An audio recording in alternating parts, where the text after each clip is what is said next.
Всем привет! Сегодня мы будем смотреть, как снимать остаточный баланс на ноу-карте в Дубае. Первый шаг. Смотрим, какой у нас остаток в балансе на ноу-карте.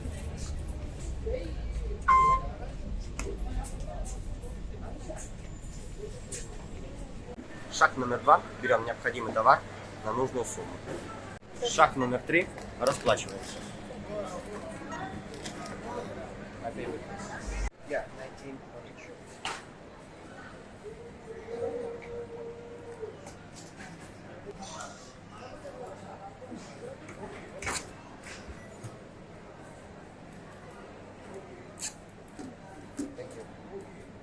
Как видно, было снято 2 по 19 дирхам, и мы еще добавили десяточку.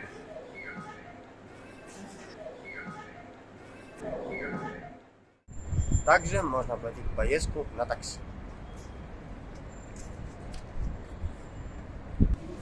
Или взять покупку в сети магазинов.